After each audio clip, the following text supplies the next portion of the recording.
You remember Joe Biden, the former US president, and recently that he appeared at Maryland Democratic event. And of course, that it was Joe Biden. And Joe Biden loved to talk about everything, and despite the speed of how slow he can talk.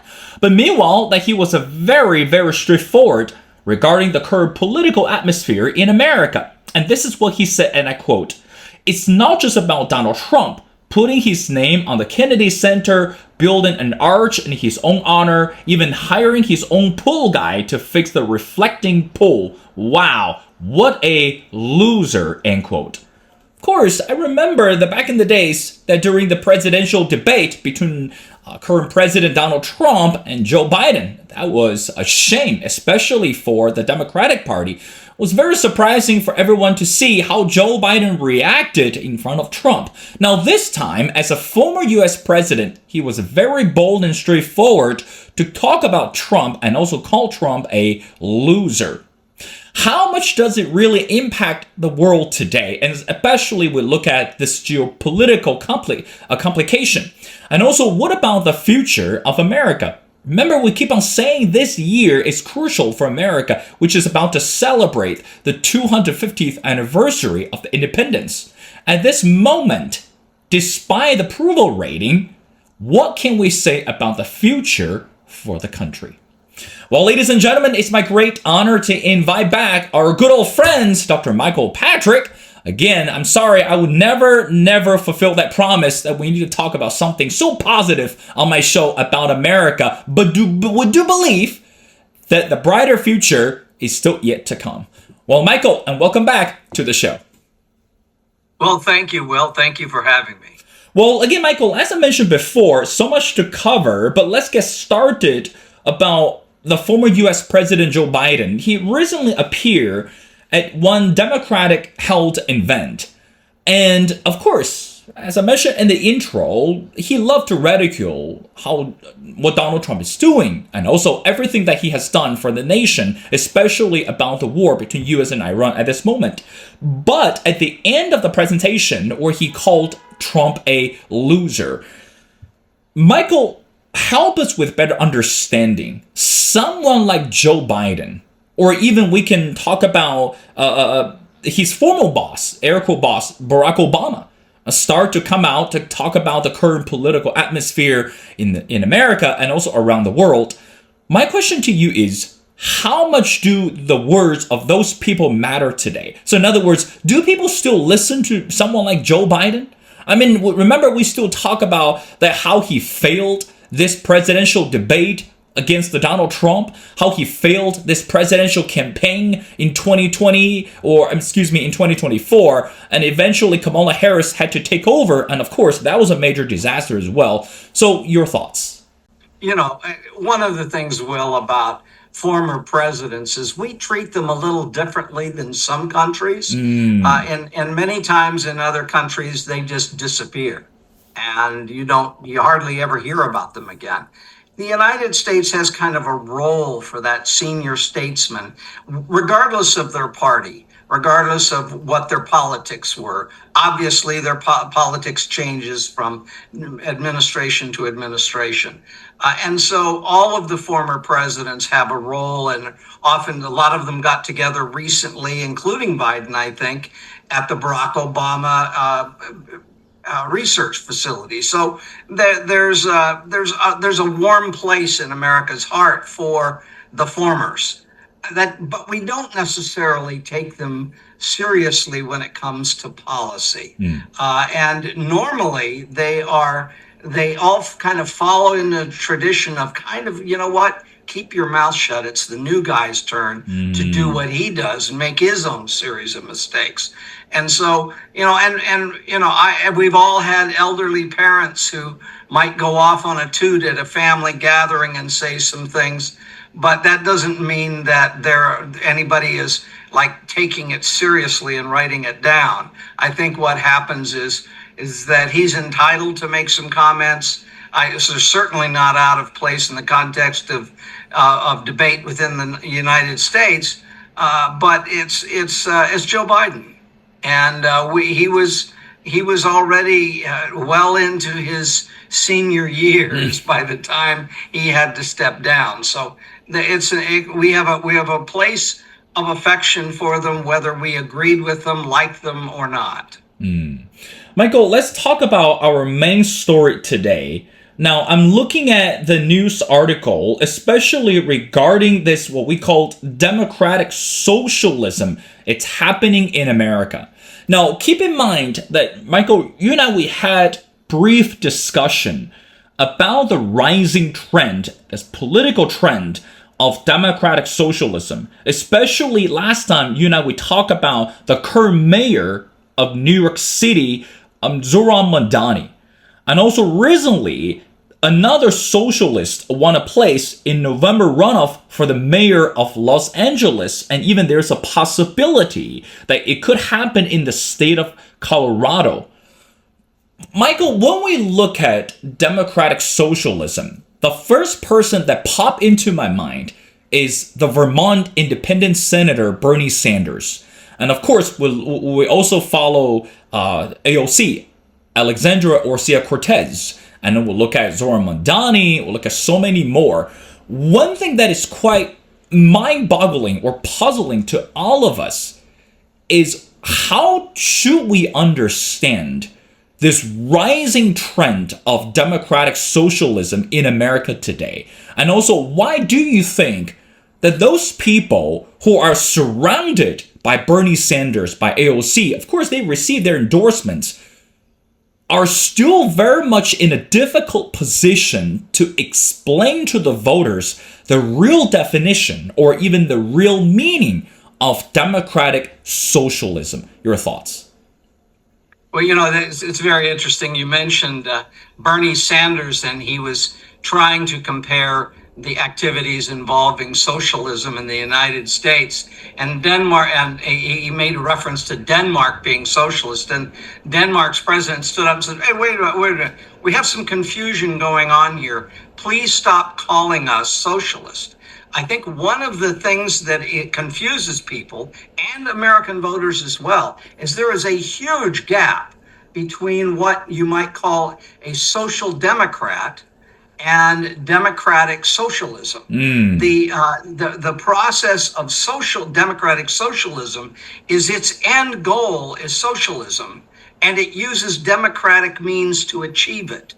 And it has a much more empowering of the state over the control over means of production, over those kind of capitalistic kind of ideas. Whereas social democrats, countries like I was just looking this morning, Switzerland, Ireland, Luxembourg, Denmark, Norway, Estonia, Netherlands, all would call themselves social democrats, meaning that they may have a wider berth or wider tent for providing social services and rebalancing things like education and healthcare higher on the scale of spending.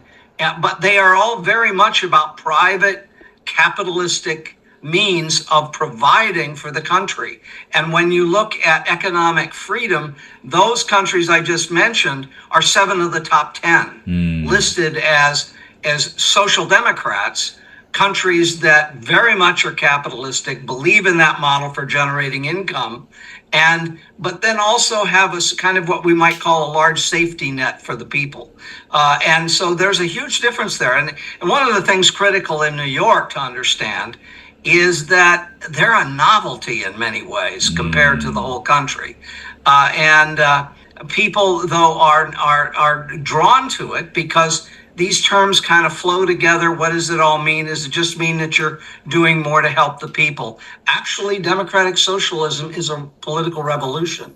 And revolution, that's how you notice the people it draws tend to be revolutionaries. If you look at the political background of the key players here and their involvement in things and stands against Israel, which of course is a very, quixotic topic right now, but a lot of other things today. The big issue right now is rent controls. You can begin to see that there is some clear distinctions. They're very strong in New York, about 56%.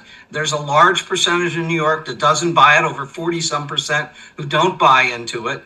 So they're definitely going to be the noisemakers at the Democratic Party. The question is the Democratic Party going to buy into this and believe that this is where they want to invest their futures? I'll give you one number that you need to consider in this, is that if you look at all of the studies on where money is going, when your state raises certain taxes, the money leaves, it goes, finds another state. People pick up and move, which they do, and they take their businesses with them.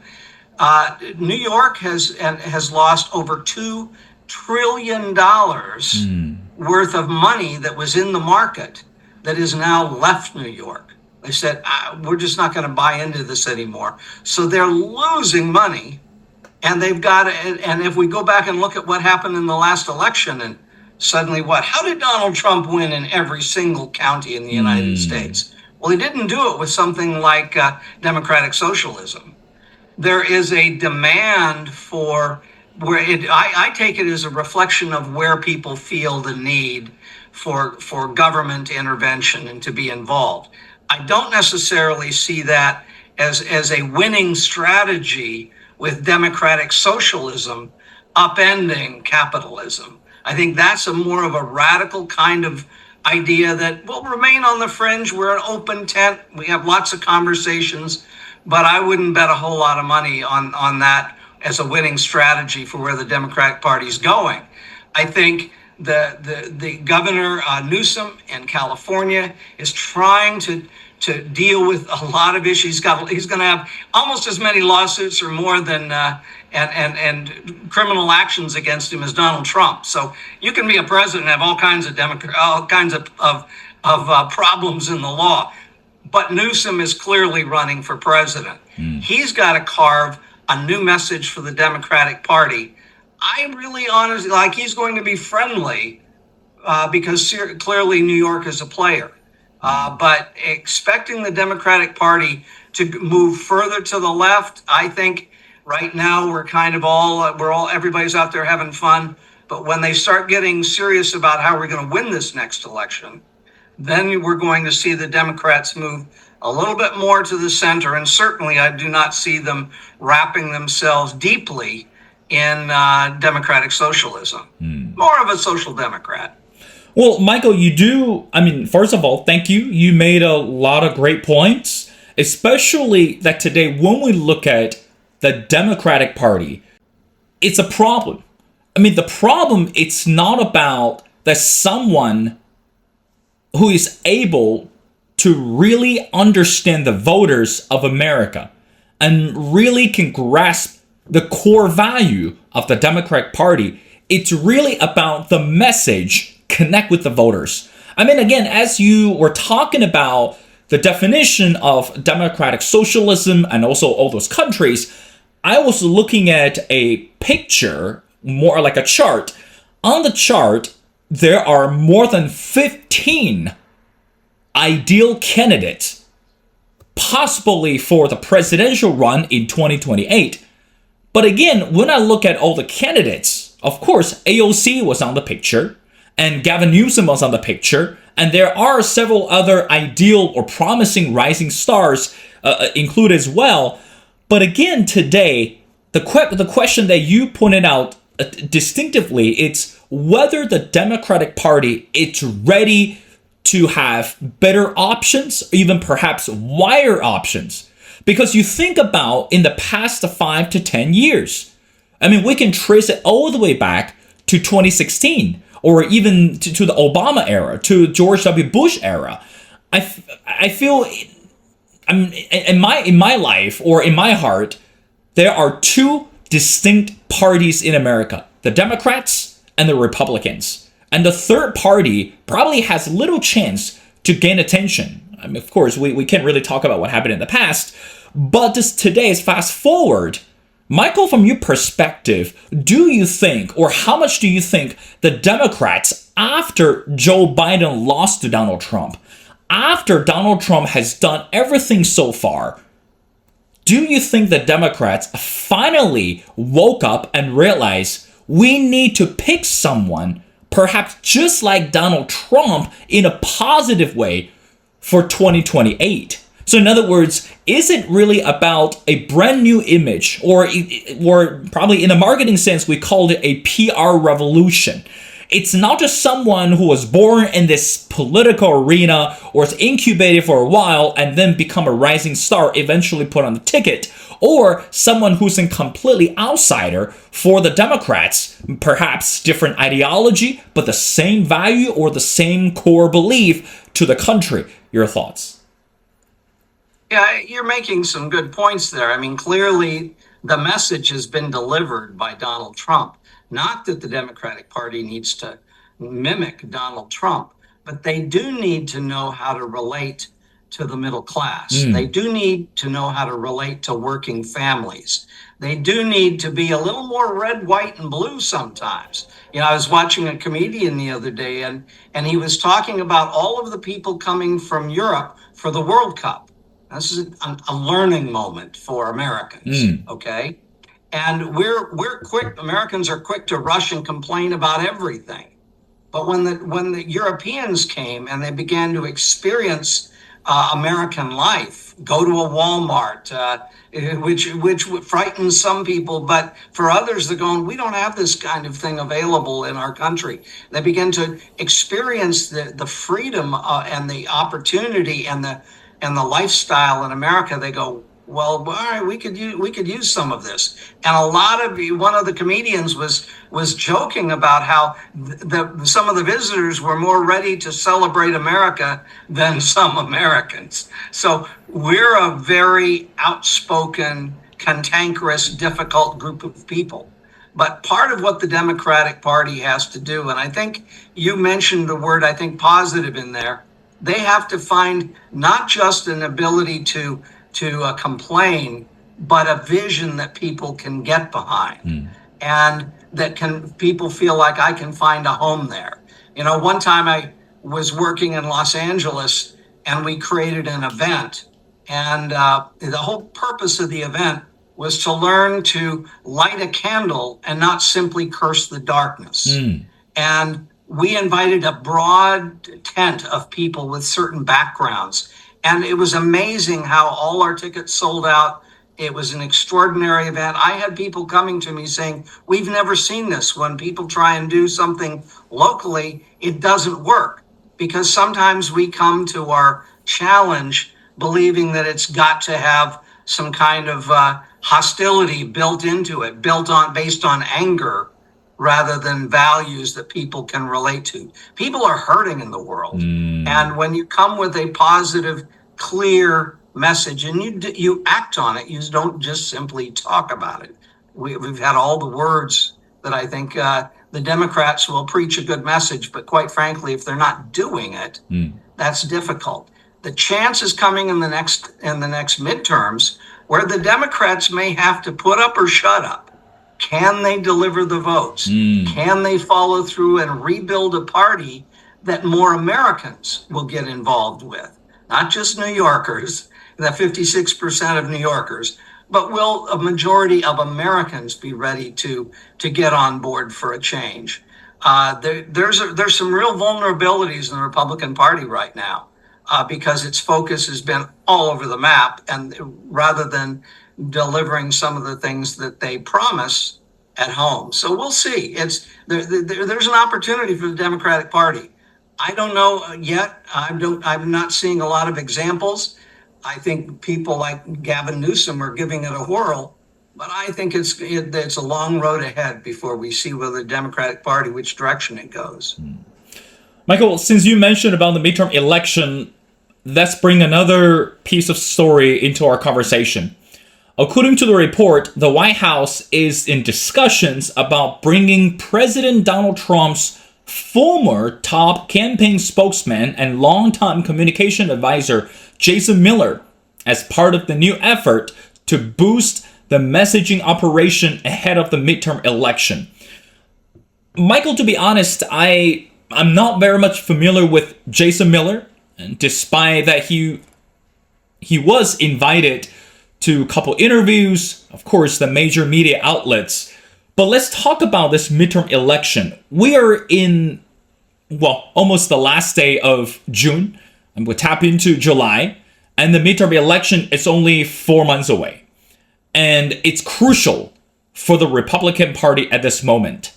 But, Michael, keep in mind, there seem to be a lot of divisions within the Republican Party at this moment, and especially about the war between US and Iran, and also about Donald Trump's proposed and also passed the former bill, the big beautiful bill, the immigration policy. So, Michael, the question to you is, by having someone like Jason Miller possibly come back for this better preparation of the midterm election, and also look at the division within the Republican Party, what kind of message does Donald Trump send to the voters today? Because remember, we always say United States has to be united, not divided, especially when people are placing their chips in the basket. What do you say to that? Well, I think you've made some good observations there. I think some of the same dynamics are true in Europe as they are in the United States in terms of where is Donald Trump going to invest. Now, he has been a fellow known to have a very small circle of people he turns to and relies on. That's right. We see, and that has its pluses, but it also has its negatives. And we've seen he's in the process, as China is, of reworking its military. And some of the people leaving the military leave your head scratching, like, why would you not want that guy part of advising you? There's questions about what's the advice that actually connects with Donald Trump and who he can trust and listen to. Now, I think what he's doing is he's reaching into his bag of his mechanic's bag, and he's pulled out something that helped him at another time, and saying maybe we need to return to some values and practices that, at least in terms of the campaigning, that that have worked before.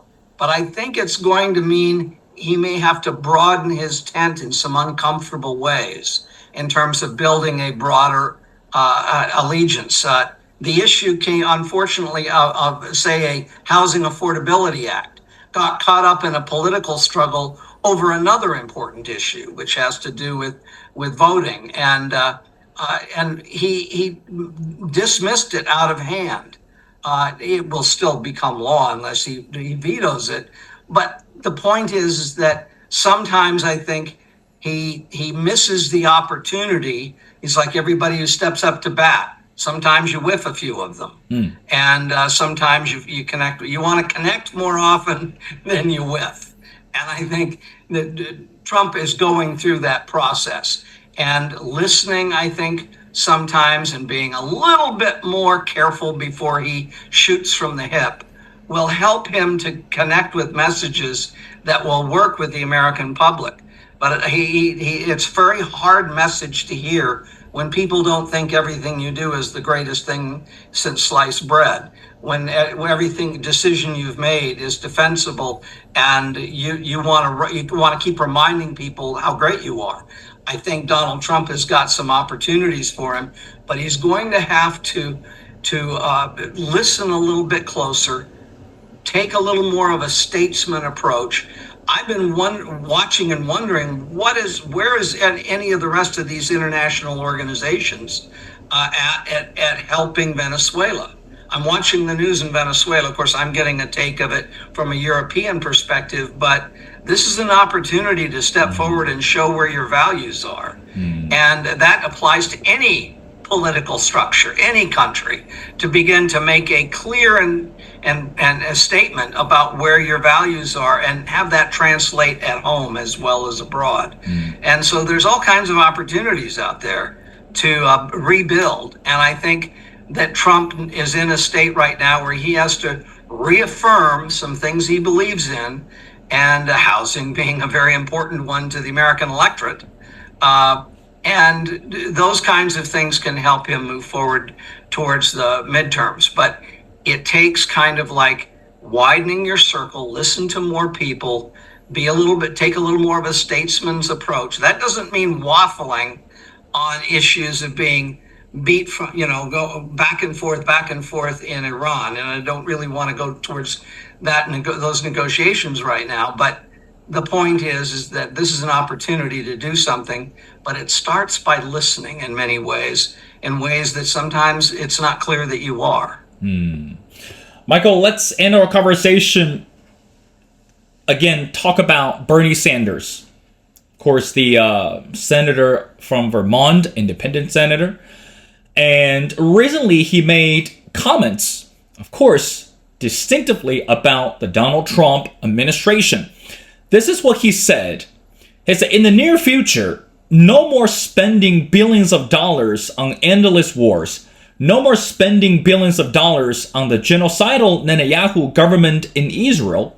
No more support for the cruel dictatorship in Saudi Arabia, the UAE, Qatar, and elsewhere. Bottom line is, let's start investing in the American people, not the war machine, end quote. I totally got that part. The criticism about Donald Trump. The criticism towards Benjamin Netanyahu. I got all of that. But one part that was quite puzzling to me, it was about that he called the dictatorships in Saudi Arabia, the UAE, Qatar. I mean, I don't want to say Bernie Sanders today is acting like my third cousin or fourth nephew, especially over the holidays, that couple drinks down the road and then start just rumbling about everything. But today people are still looking at the opportunities, especially the resources in the Middle East. My question to you, Michael, perhaps you know this, or perhaps that you have already found out the answer. Does Bernie Sanders hate everyone who's rich? Does Bernie Sanders have a problem with people who have money? It start with Elon Musk, and also it went on with Jeff Bezos and the tech billionaires. Right now, even to the people in the Middle East, is there someone that Bernie Sanders can be confident about the future of the global intricacy? Your final thoughts. Well, yeah, the answer to that question is the only person he's going to respect is George Soros. And that's Lord. A whole can of worms, which I won't walk into. Bernie Sanders is an iconoclast. He's a type of politician, which you're glad you have one of those in the room. But as long as he doesn't go on and on too much and you can keep it under control, he's not looking to achieve great things. He's interested in saying the things that are on his heart. And he's in a country where that's okay. And, so you can say and do those kinds of things. And in many ways, he can serve his own purpose in the public dialogue. And so, I find Bernie Sanders is off the beam sometimes. And sometimes he says what nobody else in the room wants to say because everybody's trying to be too polite about the circumstance. And he'll come right out and say what he believes.